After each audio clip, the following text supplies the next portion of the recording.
Aqui a palavra diz que vai ser exterminada 2/3 da terra. Eu estava lendo hoje na minha casa a respeito do capítulo 21 do livro de Apocalipse. Quando João é levado em espírito pelo anjo, ele vê a cidade santa. Ele começa a contemplar, e há medidas da cidade santa. Ele começa a admirar os rios, o muro de não sei quantos côvados, 100 e poucos côvados, e começa a admirar as ruas.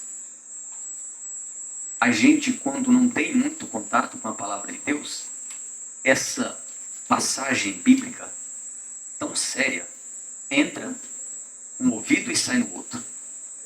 E a gente não sente impacto nenhum. Aliás, a gente só sente impacto em relação ao livro das revelações de Deus quando a gente se depara com um estado deplorável em algum sentido da nossa vida. Aí a gente vai dar atenção e começa a pensar sobre o futuro da nossa alma. Vida após a morte. O profeta Zacarias toma a palavra nesse momento para falar acerca dos dias futuros. E ele profetiza exatamente aquilo que os nossos olhos estão prestes a ver. O fim de todas as coisas. O profeta diz aqui, tomado pelo Espírito Santo de Deus, debaixo da autoridade do Espírito Santo de Deus, ele diz que serão eliminados 2/3 da terra. Se isso acontecer nesse momento, significa que 6 bilhões de pessoas vão morrer. É muita gente, irmãos. Quando se fala em 10 é muito, 100 é muito, 1000 é muito, 10 mil é muito, 100 mil é muito, 1 milhão é muito. E 1 bilhão e 6 bilhões é muita gente. Esse número não foi um número aleatório. Não é aleatório. Porque o Senhor Jesus tem alertado no seu ministério. Tem alertado.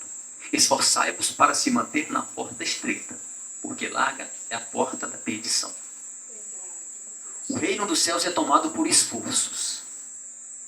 Os profetas vêm alertando ano após ano, geração após geração. E o povo vem brincando. Estamos vivendo nesse momento os tempos de Noé. Os tempos do desprezo, do réprobo. Os tempos das irreverências dos seres humanos. Das zombarias. Ainda hoje eu vi um pôster de uma festa mundana, de um desvio de conduta moral sobre a vida de um homem, o pastor André Valadão. Ele é pastor da igreja de Alagoinhas, Minas Gerais.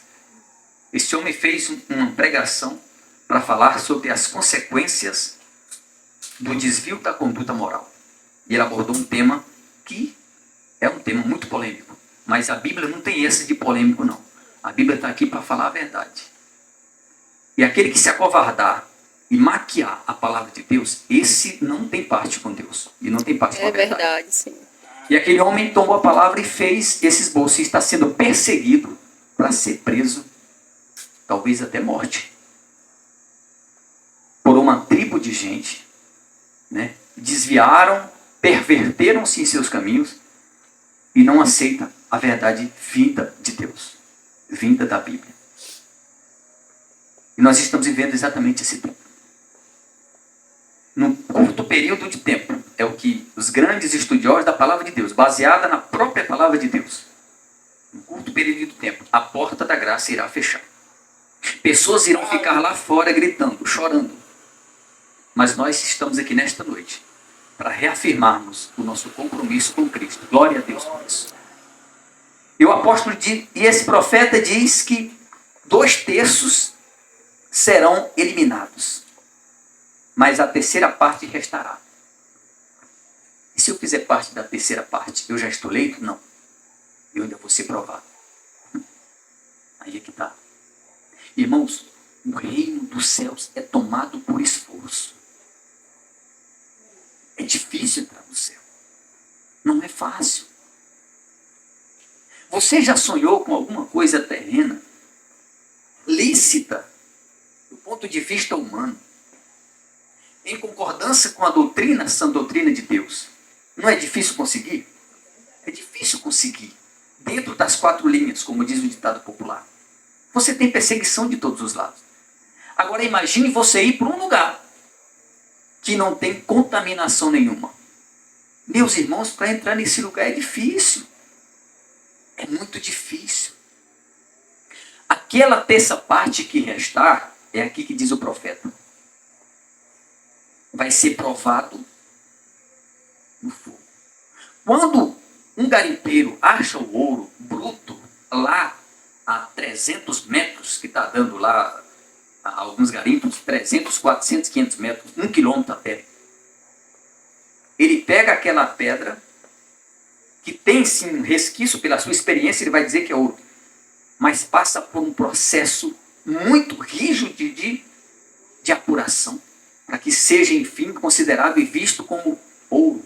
Aquele elemento passa por carbono, passa por fogo e vários outros testes, para ver se é um ouro mercúrio, para ver se é um ouro finíssimo, para ver se é um ouro que realmente é comercializável, é um ouro cobiçável, porque ele tem diferença de ouro para ouro, não é só um tipo de ouro.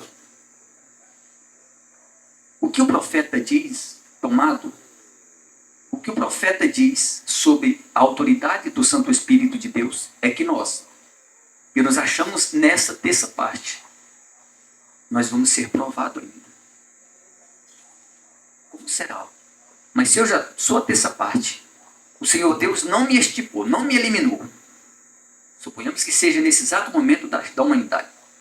Foi 6 bilhões, ficou 2 bilhões. 2 bilhões e alguma coisa. Aí nós estamos aqui, e eu estou no meio. Estou salvo? Não. Ainda vai ser provado, irmãos. Mas já tem esse povo na terra, essa terça parte. E esse outro que também vai ser jogado, vai ser cortado, como o Senhor Jesus narra em algumas das suas narrativas. Jesus fala, toda árvore que não der bom fruto será cortada e lançada fora. Esses já estão na terra. Já estão na terra. Eu, me encontrando no meio dessa terça parte, eu sei que eu vou ser provado. Como eu vou ser provado? Todo dia. Nós somos provados, desafiados. Muitos se perdem pelo caminho. Muitos se perdem pelo caminho. A visão que João teve daquela cidade, que não vai entrar contaminação, e que não vai precisar de lâmpada, porque a palavra diz no capítulo 21 de Apocalipse, que o Cordeiro é que será a lâmpada. Aleluia, Jesus. Não vai ter noite. Não vai ter mentira. Não vai ter doença. Vocês acham mesmo que é fácil entrar no lugar desse? Nós temos que nos entregar a Jesus. E a partir do momento que você se entrega a Jesus, você tem um caminho a percorrer.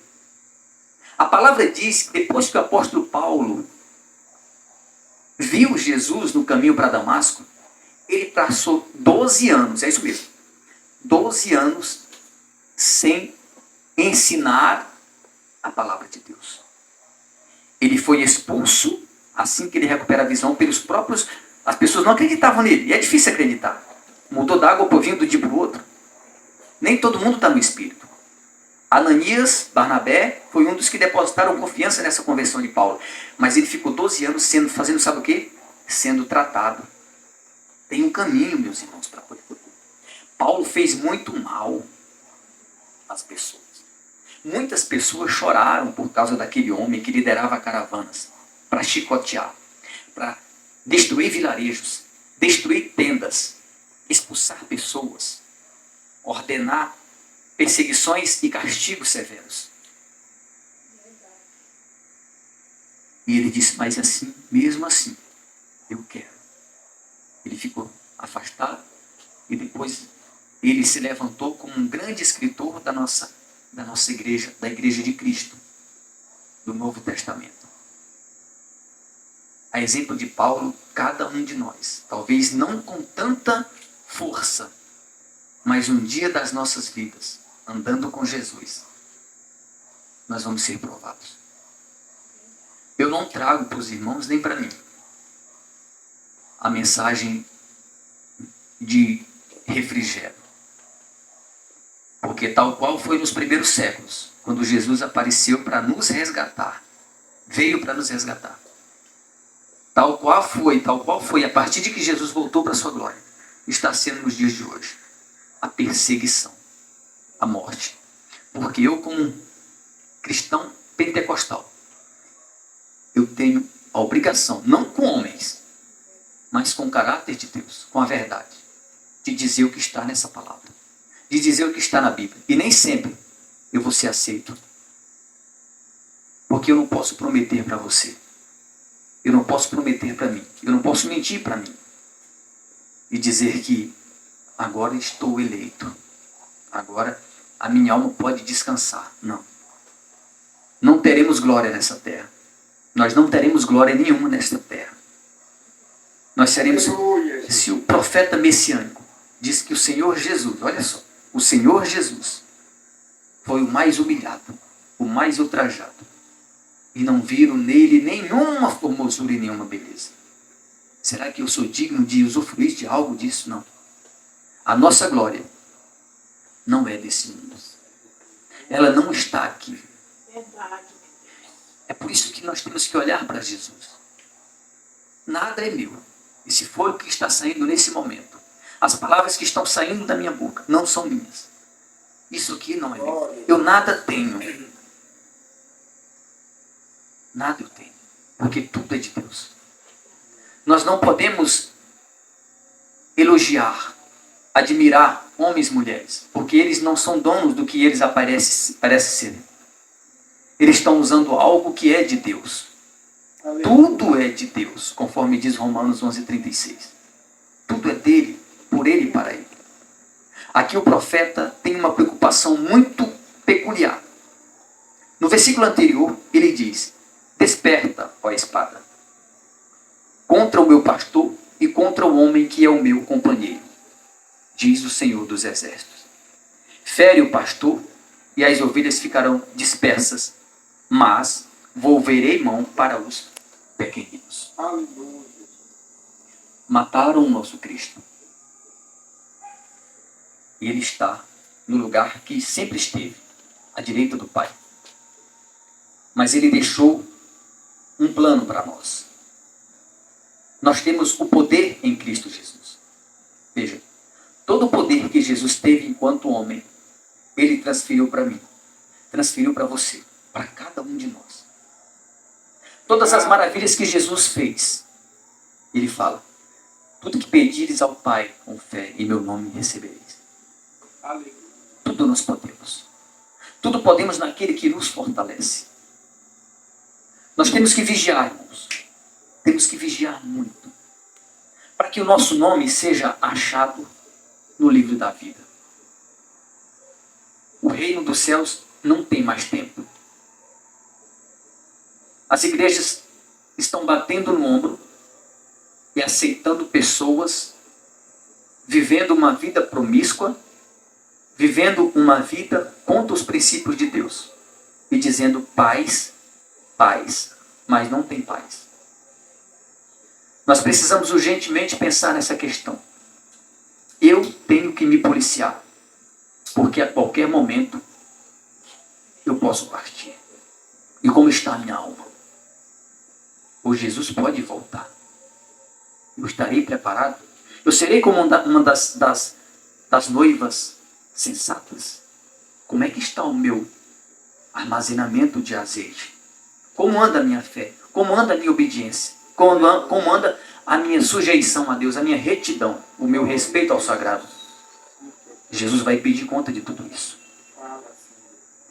O céu é lugar de conta, irmãos. O céu não é lugar de entrou a casa da mãe Joana, não. O céu é lugar de contas. E todos que irem para lá terão suas contas prestadas. Terão as suas mentiras e tudo revelado. Porque a palavra diz que nada ficará encoberto. Essas duas partes que o profeta menciona perecerão. 2/3 dela serão eliminados e perecerão. Serão eliminados.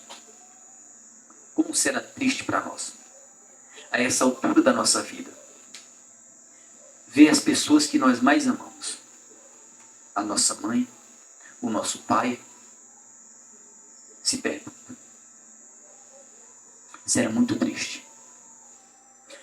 Nós temos boca, nós temos o conhecimento, nós temos que fazer como fez João Batista. Talvez seja muito para nós, talvez a nossa fé não chegue até pelo menos 50% da ousadia que teve João, mas nós temos pelo menos que chamar os nossos familiares ao arrependimento, porque através do arrependimento é que Jesus começa a trabalhar na minha vida.